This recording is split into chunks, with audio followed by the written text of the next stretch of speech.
नमस्ते बच्चों, स्कॉलर्स के प्लेटफॉर्म पे आपका स्वागत है। आज हम एसएससी सीरीज जो कि 2024 में पेपर कंप्लीट हुए थे, उनके सेकंड शिफ्ट यानी कि 9 सितंबर का हमने फर्स्ट यानी कि प्रीवियस क्लास में देख लिया था। अब इस सेकंड क्लास में हम लोग सेकंड शिफ्ट का पेपर देखेंगे जो कि 9 सितंबर 2024 यानी कि 2024 में कंप्लीट हुआ था। ठीक है, तो ये दूसरी शिफ्ट है 9 सितंबर की। तो देखिए किस तरीके से हेल्पफुल है। आपने फर्स्ट को पेपर देखा था, एनालाइज किया था, उसमें काफी ज्यादा नॉलेज थी, यानी कि काफी इंफॉर्मेशन थी अबाउट एग्जाम, किस तरीके से हेल्ड होता है, कनेक्ट होता है और किस सब्जेक्ट पर मेनली फोकस किया गया है। ठीक है, तो उसी को आगे बढ़ाते हुए हम लोग सेकंड जो शिफ्ट है 9 सितंबर की उसको देखेंगे। ठीक, और इससे कुछ नॉलेज गेन करेंगे जो कि पेपर्स के लिए, हम लोग के एग्जाम्स के लिए काफी बेनिफिशियल है। ठीक है, तो देखिए क्वेश्चन नंबर फर्स्ट में क्या कह रहा है। भारत के किस भाग में गर्म हवा लू चलती है? In which part of the India does the hot wind loo blow? ठीक है, किस में हॉट विंड यानी कि जो गर्म हवा है लू चलती है? तो ये आपके कहाँ चलती है? North and north western part में, यानी कि उत्तरी एवं उत्तरी पश्चिमी भाग में आपके हवा चलती है। ठीक है,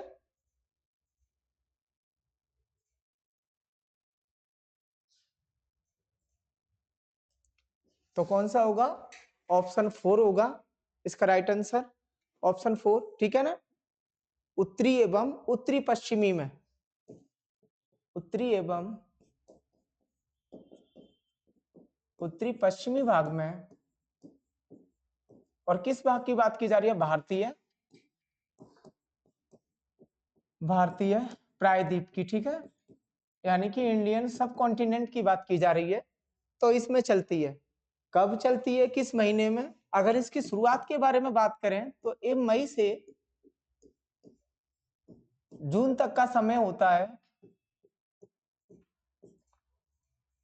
ठीक है, उस दौरान ये हवा चलती है, काफी गर्म होती है। अगर कोई इसके कांटेक्ट में आ जाता है देन वो उसमें पानी की कमी, ठीक है, यानी कि वाटर लेवल कम हो जाता है और काफी प्रॉब्लम्स होती हैं। राजस्थान के पार्ट में इसको काफी एक्सपीरियंस किया जा सकता है, जैसे कि बाड़मेर हिस्सा, राजस्थान का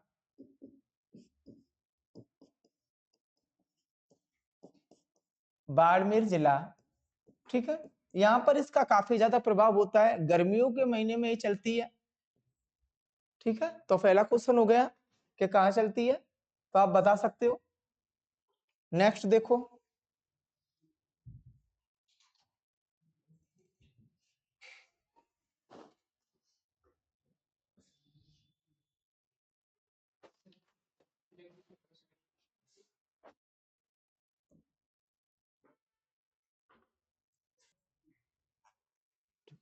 नेक्स्ट देखते हैं। 1308 में अलाउद्दीन खिलजी का पहला दक्षिणी अभियान निम्नलिखित से किस क्षेत्र में हुआ? ठीक है, तो आपका इसका आंसर होगा देवगिरी। ठीक है, देवगिरी में यह अभियान रखा गया था। इस देवगिरी अभियान के दौरान राजा रामदेव ने अलाउद्दीन खिलजी की अधीनता अलाउद्दीन खिलजी की अधीनता स्वीकार कर ली, अधीनता स्वीकार कर ली। क्योंकि यहाँ पे केवल पहले दक्षिण अभियान की बात पूछी गई थी, तो बतला दिया। देवगिरी के यादव राजा देवगिरी के यादव राजा राजा मालदेव, ठीक है, यहाँ पर आप बताना राजा मालदेव पर फर्स्ट अटैक किया था इन साउथ इंडिया का, जो इन लोगों ने अभियान चलाया था उस दौरान। ठीक है, ये हुआ था। इस दक्षिण अभियान का जो प्रमुख था, यानी कि लीड करने वाला था दक्षिण अभियान का, काफी बार पूछ लेते हैं, दक्षिण अभियान का नेतृत्व किसने किया? का नेतृत्व यानी कि लीड करने वाला, तो आप लिखोगे मलिक काफूर। ठीक है, मलिक काफूर, जो कि गुजरात विजय के दौरान अलाउद्दीन खिलजी के संपर्क में आया 1299 में। उसके बाद अलाउद्दीन खिलजी ने इसको अपने साथ ले लिया और दक्षिण विजय में प्रमुखता से इसको आगे बढ़ाया, जिसमें पहला हिस्सा इन्होंने 1307 और 8 में देवगिरी पर किया। ठीक है, दूसरा वारंगल यानी कि आज के तेलंगाना पर, ये सेकंड है। ठीक, फर्स्ट अटैक यहाँ था पहला जो आक्रमण था वो देवगिरी पर था, सेकंड वारंगल यानी कि आज का तेलंगाना था, और थर्ड था आपका द्वार समुद्र, ये थर्ड अटैक था। एंड लास्ट में पांड्य राजाओं के विरुद्ध, सॉरी लास्ट में आपका मदुरई, फोर्थ पोजीशन पर आपका मदुरई। ठीक है, तो फर्स्ट की बात हुई है, तो फर्स्ट में आप किसको इंक्लूड करोगे? देवगिरी फर्स्ट अटैक राजा रामदेव के खिलाफ। ठीक है, इनके बेटे थे राजा रामदेव के शंकरदेव, जिन्होंने लगान देने से मना कर दिया था, तो अलाउद्दीन खिलजी ने अपने सेनापति मलिक काफूर को भेजा। ठीक, तो मलिक काफूर ने राजा रामदेव को अपने साथ लेते आए दिल्ली, और फिर इन्होंने इनकी अधीनता स्वीकार कर ली एवं वार्षिक जो देना था, जो लगान देना था, उसकी पुष्टि की कि हम इसे बराबर प्रॉपर पहुंचाते रहेंगे और हम आपके अधीन राज्य करते रहेंगे। ठीक है, तो आप इसको बता सकते हो। वारंगल, एक क्वेश्चन और पूछा जाता है कि वारंगल अटैक के दौरान, देखो वारंगल अटैक का और लिख लो क्योंकि जिक्र आता है। वारंगल विजय के बाद मलिक काफूर को कोहिनूर हीरा दिया गया। ठीक है, बेशकीमती कोहिनूर हीरा सबसे पहले किसको मिला? कोहिनूर हीरा वारंगल के शासक ने ही दिया गया, जिससे कि ये हीरा जो कोहिनूर हीरा है खिलजी डायनेस्टी यानी खिलजी वंश के पास पहुंचा। तो ठीक है, ये कुछ पॉइंट बनते हैं। दक्षिण नेतृत्व किसने किया? मलिक काफूर, जो कि सेनापति था अलाउद्दीन खिलजी का। ठीक है, उसके बाद में किस पर फर्स्ट अटैक किया साउथ इंडिया में? तो आप बताना, देवगिरी के यादव राजा बालदेव के खिलाफ। ठीक है, नेक्स्ट देखो, निम्नलिखित में से किसे प्रकृति की कार्यात्मक इकाई के रूप में दर्शाया जा सकता है? ठीक है, तो आप बोलोगे इकोसिस्टम। इकोसिस्टम को आप पर्यावरण इकाई के, सॉरी प्रकृति की कार्यात्मक इकाई कह सकते हैं। एक इकोसिस्टम से क्या मतलब है? इकोसिस्टम किसको मिलाकर बनता है? तो इकोसिस्टम में लिखने आप जीवधारी, पेड़ पौधे, ठीक है, सूक्ष्म जीव माइक्रोब्स, एवं नॉन लिविंग जीव। ठीक है, नॉन लिविंग हवा पानी, ये सारी चीजें, क्योंकि ये सारी कैसी है? लिविंग थिंग्स है, यानी जीवित चीजें, जीवित, और ये निर्जीव, हवा पानी मिट्टी। इन सबको अगर मिला दिए जाओगे जो सेट बनेगा, इट इज कॉल्ड इकोसिस्टम। ठीक है, इसी को क्या बोलोगे? इकोसिस्टम बोला जाएगा जो सेट बनेगा।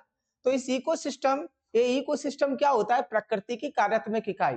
इसमें रहने वाले जीवधारी, सूक्ष्म जीव, पेड़ पौधे, हवा पानी मिट्टी से कांटेक्ट करके जिस तरीके से अपना लिविंग एरिया डिसाइड करते, बनाते और एक प्रकृति के घटक के रूप में मौजूद रहते हैं, उसे ही क्या बोलते हैं? इकोसिस्टम। ठीक है, तो ये हो गया। नेक्स्ट देखो,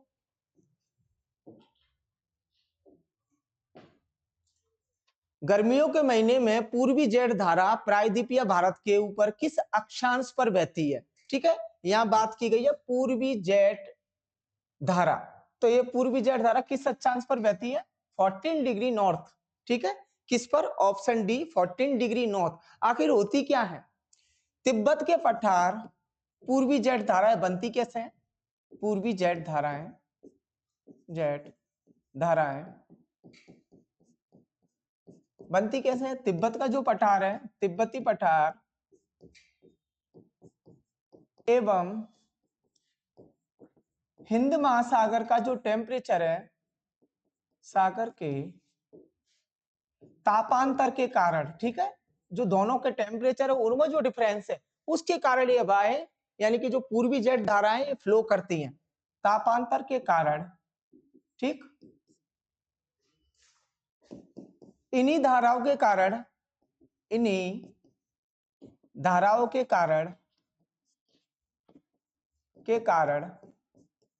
भारतीय प्रायद्वीप में नमी होती है। क्या होती है? नमी होती है। ठीक है, इनका जो फ्लो होता है वो पूर्व से पश्चिम की ओर बहती हैं। पश्चिम की ओर बहती है। ठीक है, तो ये तीनों आप ध्यान कर सकते हैं। जो पूर्वी जेट धाराएं हैं वो किस कारण बनती हैं? जो आपका तिब्बती पठार यानी कि तिब्बतन प्लेट्यू है एंड जो हिंद महासागर है, इंडिस ओशियन है, उन दोनों के टेम्परेचर के कारण इसका ओरिजिन होता है। और ये प्रायद्वीप, भारतीय प्रायद्वीप में नमी लाती हैं। ठीक है, क्या लाती हैं? नमी, नमी लेकर आती हैं, नमी लाती हैं। एवं ये धाराएं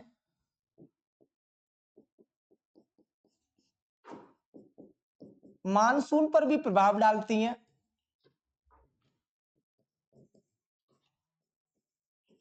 इन्हीं धाराओं को और क्या बोल सकते हैं? इन्हीं धाराओं को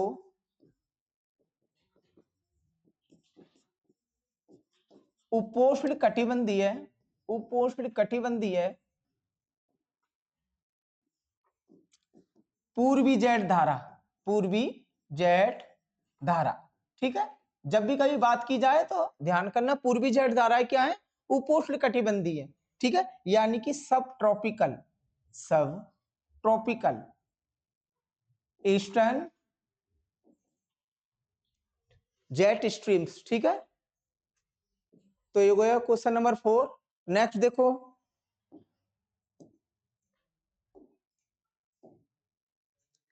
महिला प्रीमियम लीग 2023 क्रिकेट का उद्घाटन मैच निम्नलिखित में से किस स्थान पर खेला गया था? तो ध्यान रखना, ऑप्शन 4 मुंबई। ठीक है, डी.वाई. पाटिल स्टेडियम में आपका जो WPL women's premier league of India है वो सबसे पहले डी.वाई. पाटिल स्टेडियम में खेली गई, जो कि मुंबई में मौजूद है। ठीक है, तो यहाँ पर पूछा गया था कहाँ खेला गया, तो आप बता देना। 2023 का ये मार्च में स्टार्ट हुआ था, फर्स्ट मैच था। ठीक है, फर्स्ट मैच। ये भी ध्यान रखना, वुमेन्स प्रीमियम लीग कब स्टार्ट हुई? 2023 में, मार्च 2023 में। ठीक है, WPL फर्स्ट कहां पर हुआ? D.Y.. Stadium, D.Y.. Stadium, D.Y.. Patil stadium, stadium Mumbai Maharashtra, Mumbai Maharashtra हुआ पहला। कौन जीता इसको कोई पूछे तो आप बताना, मुंबई इंडियंस, मुंबई इंडियंस। ये विनर टीम है। जो सेकंड मैच हुआ है WPL सेकंड, ये कब हुआ? 2024 में। ठीक है, ये हुआ। इसको कौन जीता? RCB वुमेन्स यानी कि रॉयल चैलेंजर्स, रॉयल चैलेंजर्स, ये बेंगलुरु वाला टीम जीता। इसका कैप्टन कौन थी? स्मृति मंदाना।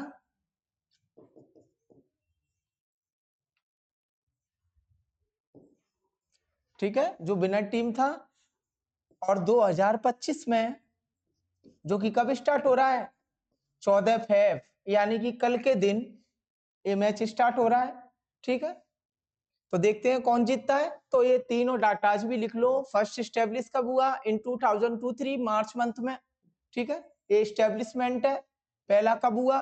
सेकंड कब हुआ? ठीक है, ये 2024 में हुआ। कौन जीता? RCB जीती। फर्स्ट में कौन जीता था? मुंबई जीती थी। और थर्ड अब कब से स्टार्ट होगा? 14 फेब 2025 से।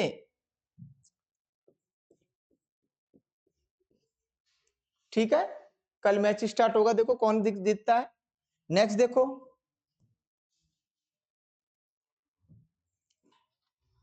जब जल में विद्युत धारा प्रवाहित की जाती है तो किस प्रकार की रासायनिक अभिक्रिया होती है? तो क्या होता है? डिकम्पोजिशन रिएक्शन होती है। When you flow or apply electricity in water, then what will be happen? The decomposition reaction will be occur during the this is called electrolysis. क्या बोलते हैं इसको? इलेक्ट्रोलाइसिस। ठीक है, जल अपघटन। देखते हैं क्या होता है।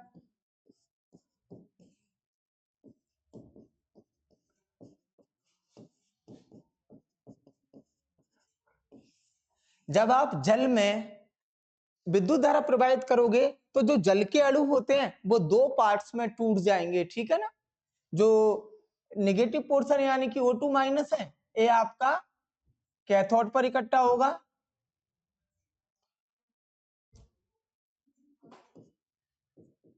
एनोड पर इकट्ठा हो जाएगा और जो 2s2 है वो आपका कैथोड पर इकट्ठा हो जाएगा। ठीक है, इसी को क्या बोलते हैं? इलेक्ट्रोलाइसिस।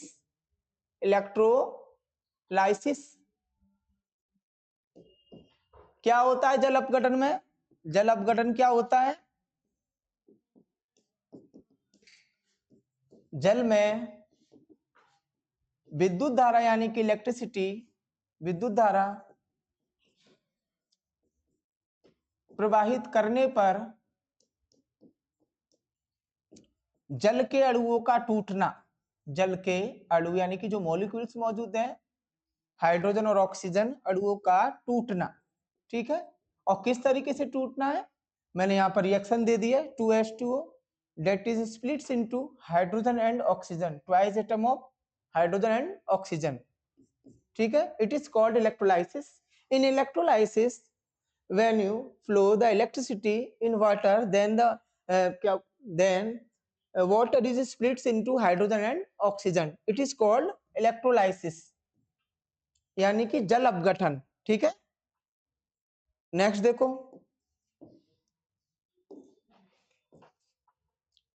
किस संगीत रचयिता जोड़ी को वर्ष 2020 के राष्ट्रीय लता मंगेशकर पुरस्कार से सम्मानित किया गया? तो वो कौन थे? आनंद मिलिंद। ठीक है, आनंद मिलिंद को क्या बोलते हैं? सम्मानित किया गया राष्ट्रीय लता मंगेशकर अवार्ड से। अब देखते हैं उसके बाद किस किस को किया गया 2020 के दौरान। आनंद मिलिंद,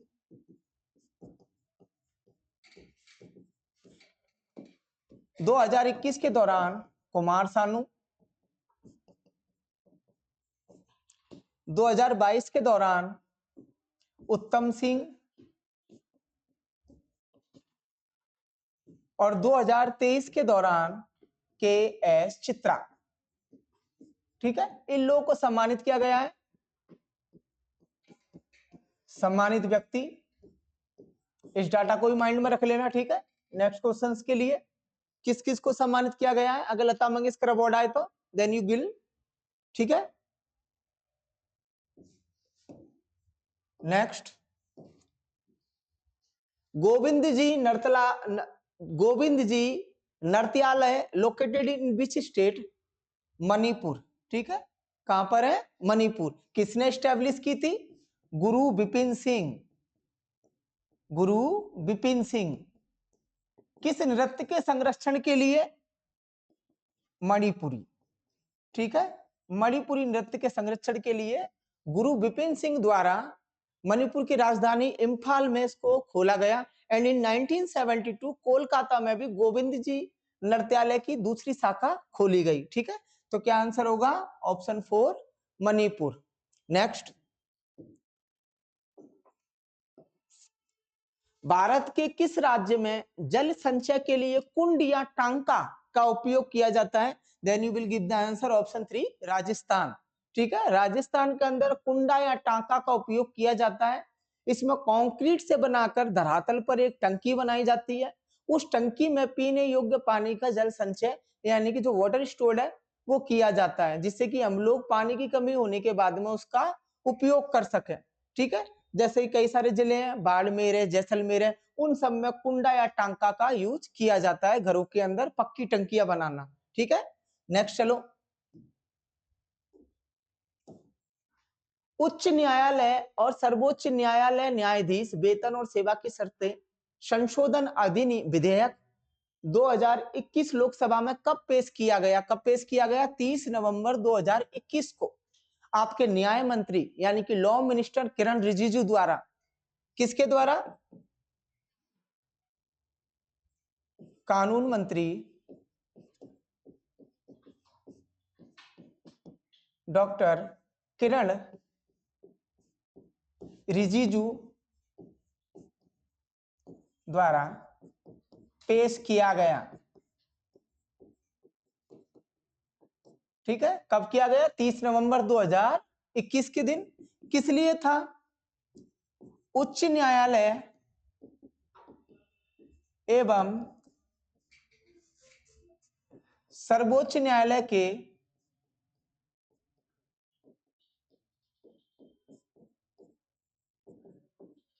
न्यायाधीशों की पेंशन एवं वेतन के संबंध में न्यायाधीशों की पेंशन एवं भत्ते के संबंध में कि किस तरीके से इंक्रीमेंट करें। ठीक है, एक पर्टिकुलर क्राइटेरिया उन लोगों ने दिया था, कितनी एज के बाद में कितना परसेंट इंक्रीमेंट होगा इन पेंशन, जैसे कि 70 से अबव जाओ, 80 से अबव जाओ या 100 से अबव जाओ, then you will got 100% pension from the government. ठीक है, if you are the chief justice of India और chief justice of lower court like high courts. Next देखो, कौन सी स्थिति जिसे पीलिया के रूप में जाना जाता है आपकी त्वचा के पीलेपन और आपकी आंखों के सफेद होने के कारण बनता है। ठीक है, क्या बोलते हैं उसको? जॉन्डिस। एक ऐसी डिजीज है, एक्विट वायरल डिजीज है। कैसी डिजीज है? जॉन्डिस, यानी कि पीलिया वायरस से होने वाला रोग, वायरस यानी विषाणु से होने वाला रोग है, विषाणु से होने वाला रोग है। थोड़ा सा ही पॉइंट लिखूंगा, किस कारण? शरीर में बिलिरुबिन की मात्रा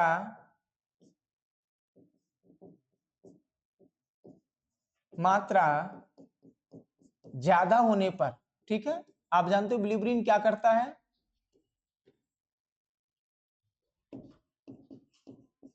आरबीसी को ऑक्सीजन प्रोवाइड करवाता है इन योर बॉडी। किस अंग को ज्यादा प्रभावित करता है? प्रभावित अंग यकृत, यानी कि आपका लिवर। ठीक है, किससे होता है? विषाणु से होता है। जॉन्डिस भी कहते हैं, हेपेटाइटिस भी बोलते हैं, और क्या बोल सकते हैं इसको? Acute viral hepatitis. ठीक है, इस नाम से भी इसको बोला जाता है। इसमें कौन सा बॉडी पार्ट आपका या बॉडी ऑर्गन आपका इफेक्ट करता है? यकृत, यानी कि लिवर। ठीक है, क्या होता है बॉडी के अंदर? बिलिरुबिन की मात्रा, जिससे कि आपकी आंखों की पुतलियां पीली, नाखून पीले, दांतों के मसूड़े पीले हो जाते हैं। ठीक है, आपका पूरा के पूरा ब्लड पानी में परिवर्तित होने लग जाता है। So it is so dangerous. Next, Rudra दमन के निम्नलिखित शिलालेखों में कौन सा शुद्ध संस्कृत में रचित प्रारंभिक भारत का पहला राजकीय शिलालेख है? कल जो फर्स्ट शिफ्ट का पेपर था 9 सितंबर वाला, जो मैंने कल प्रीवियस क्लास में रिकॉर्ड किया था, उसमें भी ऐसा ही क्वेश्चन था जो सुदर्शन झील से रिलेटेड था। क्या सुदर्शन झील की मरम्मत के लिए किस राजा ने किस राजा का क्या बोलते हैं, किस राजा का शिलालेख मिला है? तो कौन था वो? रुद्रदमन। ठीक है ना, जो शक राजा था। आज डायरेक्टली उसी रुद्रदमन यानी कि शक राजा पर ये पूछ लिया है, शक राजा पर ये पूछ लिया है कि उसका कौन सा शिलालेख था जो कि शुद्ध संस्कृत में था। तो आप क्या बोलोगे? कल ही मैंने बता दिया था, गिरनार वाला। ठीक है, गिरनार का जो अभिलेख है, यानी कि जो जूनागढ़ अभिलेख है, जूनागढ़, इसी को बोलेंगे गिरनार। गिरनार का जो अभिलेख है, ठीक है, ये किस भाषा में लिखा गया है?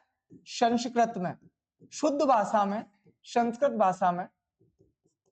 इसी अभिलेख से पता चलता है, इसी अभिलेख में लिखा है कि जो आपका शक राजा रुद्रदमन है, उसने 2 बार सातवाहन राजा गौतमी पुत्र सतकर्णी को हराया था। ठीक है, इसी अभिलेख में दिया गया है। सतकर्णी को 2 बार परास्त करना।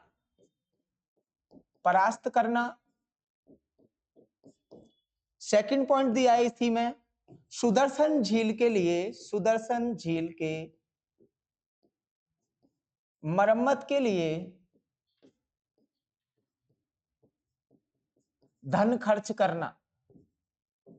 ठीक है, अगर कोई पूछे लिखा क्या है उस शिलालेख में, तो these are 2 points.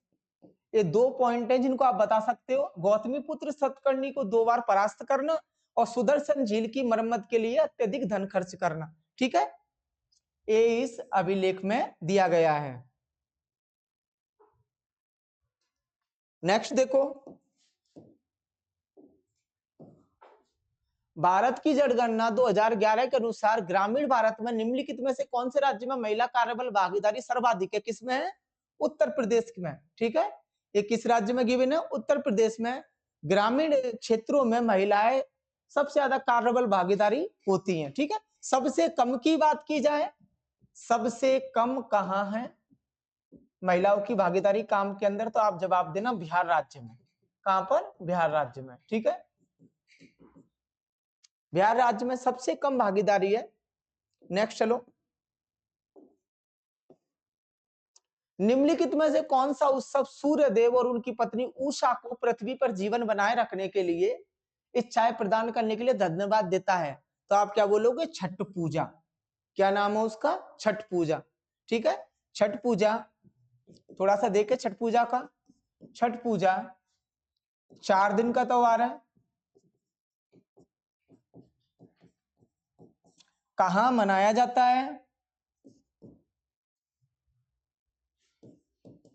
UP, Bihar, Jharkhand एवं नेपाल के हिस्सों में। ठीक है,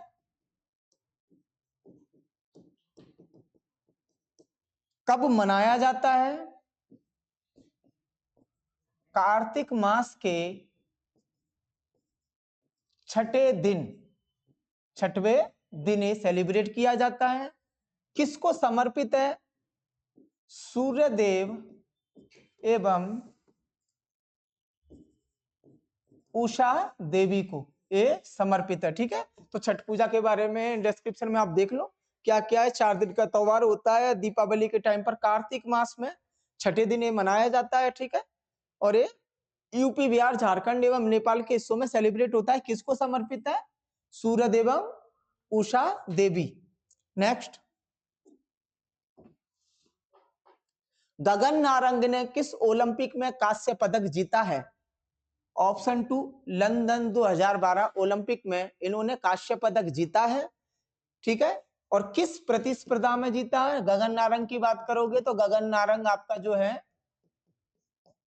किससे है? शूटिंग से। ठीक है, जवाब देना शूटिंग यानी कि निशानेबाजी। किस प्रतिस्पर्धा में भाग लिया इन्होंने? तो 10 मीटर एयर राइफल। ठीक है, 10 मीटर एयर राइफल क्या मिला इनको? Bronze medal. ब्रॉन्ज मेडल यानी कि कांस्य पदक मिला। कांस्य पदक कब मिला? 2012 लंदन ओलंपिक्स के अंदर। ठीक है, इसके अंदर मिला इनको।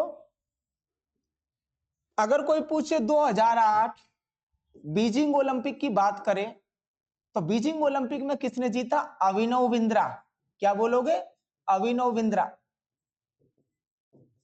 ठीक है, शूटिंग में अभिनव बिंद्रा ने क्या जीता था? स्वर्ण पदक। ठीक, या गगन नारंग का पूछा गया था तो आप बता सकते हो। और दूसरी बात, 2024 में शेफ द मिशन सुना था, शेफ द मिशन चुना गया था। वो कौन चुने गए थे शेफ द मिशन? आप बोलोगे गगन नारंग। ठीक है, गगन नारंग को बनाया था नेतृत्व करने के लिए, जिससे कि भारतीय टीम को मनोबल प्राप्त हो सके, तो इसको भी बतला देना। चलिए नेक्स्ट चलते हैं।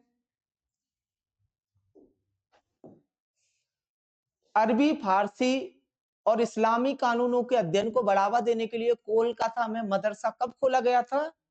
तो आप बताना 1781 सीई में। ठीक है ना, किसने खोला था? वारेन हेस्टिंग्स द्वारा, हेस्टिंग्स द्वारा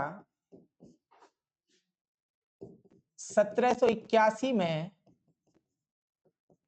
कोलकाता में खोला गया पहला मदरसा। क्या था इनका जो मोटिव था? क्या था? कंपनी के लिए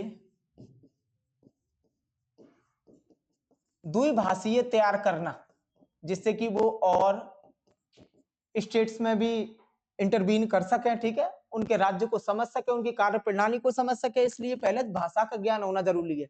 तो इन्होंने कुछ लोगों के लिए जो कि अरबी और फारसी को सीख सके उनको बढ़ावा दिया और 1781 में कोलकाता खोला कंपनी के लिए द्विभाषियों की व्यवस्था। ठीक है, तो कोई पूछे किस लिए खोला भाई, इससे कि वो लोग लैंग्वेज सीख सके और ब्रिटिश कंपनी को फायदा पहुंचाएं। ठीक है, किसने खोला, वॉरेन हेस्टिंग्स ने। नेक्स्ट, टर्शियरी ब्यूटाइल अल्कोहल का आईयूपीएसी नेम क्या है, तो क्या बोलते हैं इसको, 2 मिथाइल, ठीक है ना, 2 मिथाइल प्रोपेन टू ऑल, इसको बोलते हैं, क्या फॉर्मूला होता है इसका, CH3 थ्राइज COH। ठीक, ये होता है। आईयूपीएसी की नाम बात करोगे तो 2 मिथाइल प्रोपेन टू ऑल, इसको बोलते हैं। केमिस्ट्री का क्वेश्चन है, कोई फॉर्मूला पूछे then you will get the answer. ठीक है ना, CH3 का थ्राइज एंड COH। नेक्स्ट, संविधान का कौन सा अनुच्छेद स्पष्ट करता है कि प्रत्येक राज्य की कार्यकारी शक्ति का प्रयोग इस प्रकार किया जाएगा कि संघ की कार्यकारी शक्ति के प्रयोग में बाधा ना पड़े। ठीक है, कौन सा अनुच्छेद है जो कि ये बताता है कि बाधा ना पड़े, यानी कि राज्य कुछ भी करे तो केंद्र शासन जो केंद्र है उसके प्रभाव में या फिर उसके कार्यों में बाधा ना पड़े, तो आप क्या बताओगे, आर्टिकल 257 ये बताता है। ठीक है ना, केंद्र और राज्य की शक्तियों को अलग अलग निर्धारित करता है और यही बताता है कि राज्य कुछ भी ऐसा ना करे जिससे कि केंद्र सरकार के कार्यों में कोई बाधा पड़े, जैसे कि कोई किसी रेलवे लाइन का बिछाना। ठीक है, अगर किसी पर्टिकुलर राज्य से जा रही है जिसमें केंद्र की सरकार नहीं है तो राज्य उससे इनकार नहीं कर सकता। अगर इनकार करेगा तो प्रधानमंत्री और प्रधानमंत्री की मंत्रिमंडल इस बात को लेकर राष्ट्रपति के समक्ष ज्ञापन देंगी जिससे कि राष्ट्रपति कुछ कार्य निर्धारित करे। ठीक है, तो किसमें निहित है, आर्टिकल 257 में। कोई बात करे आर्टिकल 123 किससे निर्मित है, तो आर्टिकल 123 राष्ट्रपति के अध्यादेश से संबंधित है। राष्ट्रपति के अध्यादेश, यानी कि किसी भी तरीके से अगर सरकार का सत्र नहीं चल रहा, यानी कि संसद की बैठक नहीं हो पा रही है, तो उस दौरान राष्ट्रपति से जरूरी काम समझकर अध्यादेश पारित करेगा। ठीक है, और वो किस अनुच्छेद के तहत होगा, 123 के तहत। ठीक है, यहाँ बात की गई थी राज्य और केंद्र की बात में, तो हम लोगों ने बता दिया कि कोई प्रभाव ना पड़े तो क्या है, आर्टिकल 257। नेक्स्ट, निम्नलिखित में से किस क्रांतिकारी के नेतृत्व में चटगांव शस्त्रागार पर छापा मारा गया था, तो किसके थ्रू मारा गया था, नाम था सूर्य सेन। ठीक है, सूर्य सेन आयरलैंड में एक विद्रोही ग्रुप था जो कि शस्त्र लेके चलता था, यानी कि सशस्त्र विद्रोह करता था अधीनता के खिलाफ। ठीक है ना, यानी कि दूसरे देशों के खिलाफ जो कि उसके देश पर कब्जा ना करे। इसी से प्रेरणा लेकर सूर्य सेन ने 15 अप्रैल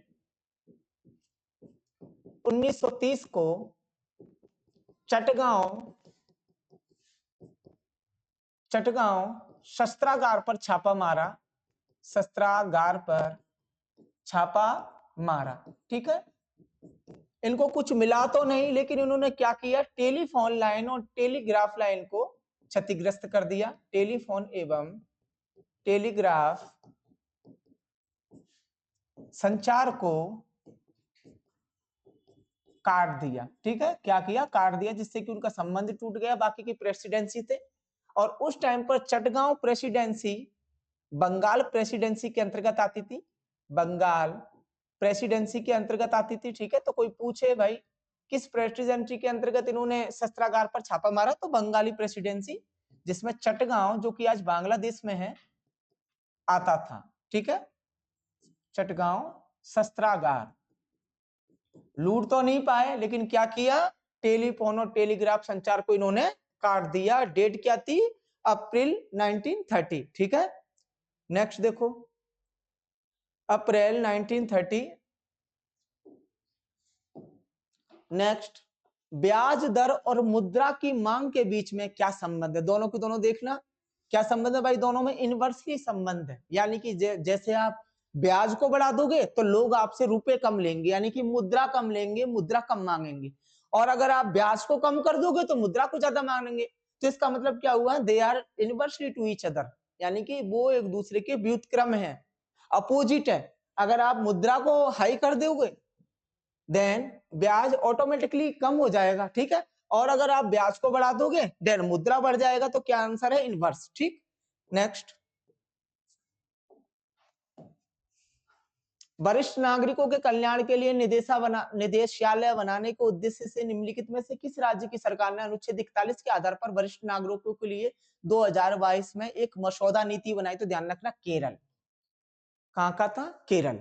बाकी जो वरिष्ठ नागरिक है यानी कि 60 से ऊपर है, जानते हो आप देश में टोटल 15 करोड़ से ज्यादा लोग बुजुर्ग हैं जिनकी पॉपुलेशन 60 से अबव है और उनको ज्यादातर को अल्जाइमर यानी कि डिमेंशिया प्रॉब्लम होती है, यानी कि भूलने की बीमारी, कि वो कहाँ है, कैसे हैं, किस हाल में। और उसी टाइम पर उन लोगों को स्पेशली केयर की जरूरत होती है, नीड होती है। ठीक इसी को देखते हुए केरल की सरकार ने तिरुवनंतपुरम में एक मसौदा बनाया जो कि इन लोग के लिए जो व्यवस्था की गई जिससे कि ये लोग अपने जीवन यापन को अच्छा कर सके। ठीक है, ये सभी के लिए। और इसी को देखते हुए सन 2024 के अंदर जो आपका नीति आयोग है उसने सुझाव दिया और एक मतलब एक मसौदा तैयार करवाया बुजुर्गों के लिए, जो कि जीएसटी से ऊपर रखा गया। ठीक है ना, जीएसटी से ऊपर रखा गया। उनकी दवाइयां हो, उनके खाने पीने के सामान हो, जो भी उनसे रिलेटेड है उन्हें जीएसटी से अलग रखा गया जिससे कि वो इजीली खरीद सके। ठीक है, तो यहाँ पर केवल इतना पूछा गया था कि 2022 में किस राज्य ने बुजुर्गों के लिए एक निदेशालय बनाने की बात की है? Then you give the answer option two Kerala. ठीक है, नेक्स्ट, वर्ष 1952 में निम्नलिखित में से किसने फिल्म अमर भूपाली, जो कि एक साथ दो भाषाओं में निर्मित की जा रही थी, में अपनी आवाज दी? उन्होंने बंगाली और मराठी दोनों में गाया है, तो आप क्या लिखोगे? मन्ना डे। ठीक है, इसमें जो तीन मेन सिंगर थी, क्या थी? लता मंगेशकर, 1952 की बात हो रही है, Lata Mangeshkar, Asha Bhosle sister of Lata Mangeshkar, and Manna Dey एवं मन्ना दे। ठीक है, ये तीन सिंगर्स थे जिन्होंने इसमें गाना गाया। यहाँ पर मेल सिंगर की बात की जा रही है यानी कि पुरुष गायक की, तो मन्ना दे। नेक्स्ट देखो,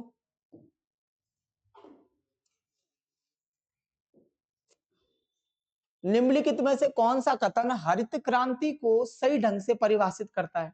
भाई आप सभी देख लो, यह सभी उद्देश्यों के लिए हरे रंग का, गलत। ऐसा कोई भी बात नहीं था। नॉर्मन बोरलोग जो कि अमेरिकन साइंटिस्ट थे, अमेरिकी एग्रीकल्चरिस्ट थे, उन्होंने ऐसी कोई रणनीति नहीं बताई थी कि आप हर जगह हरे रंग का इस्तेमाल करो। हरित क्रांति का मतलब फसलों से है, ना कि किसी कलरिंग से है, किसी रंग से विशेष है। ठीक है, तो ऑप्शन फर्स्ट गलत हो गया।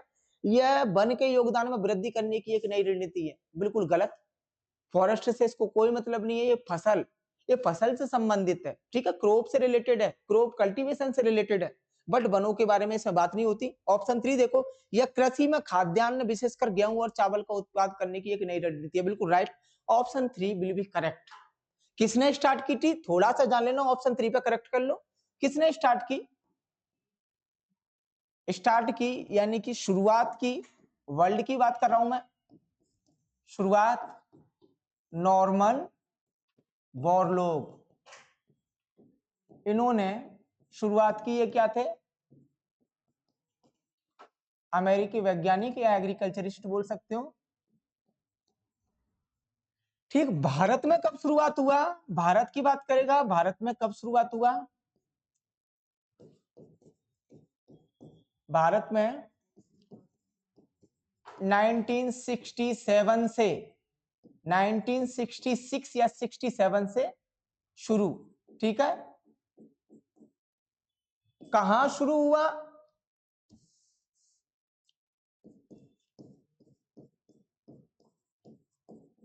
कहां शुरू हुआ? पंजाब में। पंजाब में किस फसल पर शुरू हुआ? गेहूं की पैदावार में। इसके प्रमुख किसे बनाया? M S Swaminathan. Indira Gandhi government थी 1966 से। ठीक है, उस दौरान एम एस स्वामीनाथन ने देश में जूझते हुए खाद्यान्न की कमी को पूरा करने के लिए हरित क्रांति, जो कि normal Borlaug American Mexican scientist ने 1960s में स्टार्ट की थी, इन इंडिया में भी अप्लाई किया in 1966। Then we will get the revenue of 1.67 crore ton in wheat crop. ठीक है ना, गेहूं की फसल में हम लोगों ने 1.6 करोड़ टन का मुनाफा कमाया। किसने शुरू की थी? नॉर्मन बोरलोग ने। इन इंडिया में किसने शुरू की थी? एम एस स्वामीनाथन ने। क्षेत्र कौन सा था? पंजाब था, फसल थी गेहूं की। टाइम था 1966 का। This is very important because इस टाइम पर आपके एग्जाम चलने GD, and you know that green revolution यानी कि हरित क्रांति कितना मायने रखती है। ठीक है, तो ये कुछ पॉइंट्स हैं। नेक्स्ट चलो, 2021 में निम्नलिखित में से किस राज्य में प्रधानमंत्री ने राजा महेंद्र प्रताप सिंह विश्वविद्यालय की आधारशिला रखी? तो भाई उत्तर प्रदेश में। किसमें रखी? उत्तर प्रदेश में। जगह कौन सी थी? अलीगढ़। तो ये जगह ध्यान रखना, अलीगढ़ में। अलीगढ़ में राजा महेंद्र प्रताप सिंह ने विश्वविद्यालय की स्थापना की है इनके नाम से। ठीक है, एक स्वतंत्र सेनानी थे, राजा महेंद्र स्वतंत्र सेनानी थे, जो कि 1914 के दौरान जब ब्रिटिश शासन था तो भारत से जर्मनी चले गए थे, फिर आजादी के टाइम पर वापस आए और कई सारे काम किए इन्होंने। ठीक है, तो इन्हीं की याद में उत्तर प्रदेश में अलीगढ़ में इन्होंने एक यूनिवर्सिटी उनके नाम पर स्टैब्लिश की है। और किसने इसका उद्घाटन किया? पीएम नरेंद्र मोदी ने। नेक्स्ट,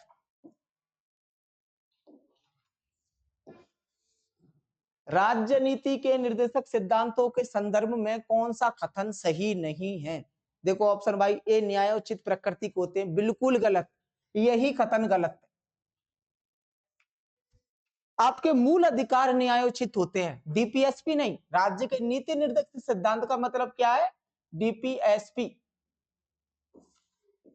यानी कि ऐसी पॉलिसी जिससे कि प्रजा खुश रहे। ठीक है, सरकार द्वारा बनाई गई ऐसी पॉलिसी जिससे कि प्रजा खुश रहे, लेकिन हर एक के लिए जरूरी नहीं कि आप उसे कोर्ट में पेश करें। जैसे कि अनुच्छेद 48 में क्या दिया गया है? दुधारू पशु एवं पक्षियों की सहायता करना, मदद करना, उनकी बलि नहीं देना, जिससे कि हम लोग को दूध की प्राप्ति हो सके, हमारा पशुधन बढ़ सके। ठीक है, तो ये क्या है? प्रजा के खुद के कार्य हैं। जरूरी नहीं कि आप किसी को बाध्य करें कि वो भी गाय बांधे या भैंस बांधे, या फिर जो रोड पर डोल रहे हैं उसके लिए केस कर दे कि भाई इनको सभी लोग बांधे। ठीक है, तो आप इसे न्याय संगत नहीं कह सकते, इसलिए क्या होगा? ये न्यायोचित प्रकृति के होते हैं। और आप अनुच्छेद 44 को देख लीजिए। अनुच्छेद 44 यानी कि आर्टिकल 44 में क्या, सॉरी आर्टिकल 42 को देखिए। अनुच्छेद 42 को 44 में तो यूसीसी है। अनुच्छेद 42 में देखिए क्या लिखा हुआ। अनुच्छेद 42 में बोला गया है आपसे कि मातृत्व सुख, यानी कि अगर कोई लेडीज प्रेग्नेंट है and she want to leave, यानी कि वो हॉलीडेज चाहती है, लीव चाहती है, छुट्टियां चाहती है डिलीवरी के लिए, then company will provide them. कंपनी उसे सावेतनिक यानी वेतन भी प्रोवाइड करेगी और उसकी डिलीवरी डेट तक उसका वेट भी करेगी। ठीक है, ना कि उसे नौकरी से निकाल देगी। अब इसी को देखते हुए जरूरी नहीं कि कोई आदमी केस कर दे कि नहीं उस महिला को डिलीवरी होती है तो हमें भी छुट्टी दो, हम भी ले सकते हैं, हमारे भी काम है। तो ऐसा नहीं है, इसलिए इसको क्या बोलते हैं? न्यायोचित। न्यायोचित यानी कि वो चीजें जिनके ऊपर कोर्ट केस किया जा सकता है। डीपीएसपी के ऊपर कोर्ट केस नहीं किया जा सकता। तो क्या होगा? द फर्स्ट ऑप्शन, ये न्यायोचित प्रकृति के होते हैं, ये बिल्कुल गलत है। डीपीएसपी न्याय संगत नहीं होते हैं। डीपीएसपी का उल्लेख किस अनुच्छेद में? अनुच्छेद 36 से लेकर अनुच्छेद 51 तक, 51A तक। ठीक है, डीपीएसपी का कार्यकाल है। अच्छा, न्याय संगत कौन से हैं? अगर आपके मौलिक अधिकारों को कोई छीनना है, then you will appeal in supreme court और high court in a state. अगर आपके मौलिक अधिकारों को कोई उल्लंघन करता है, मौलिक अधिकारों को कोई छीनता है, तब आप जाकर सुप्रीम कोर्ट में मौलिक अधिकारों के हनन या उल्लंघन पर, उल्लंघन, इसको बोलते हैं न्याय संगत या न्यायोचित। ठीक है, तब आप कोर्ट में अप्लाई कर सकते हो कि भाई बचाओ, ये मेरे साथ में भेदभाव कर रहा है। तब देखना पुलिस उसका क्या हाल करती है। कई प्रावधान में उसको जेल के अंदर डालेगी।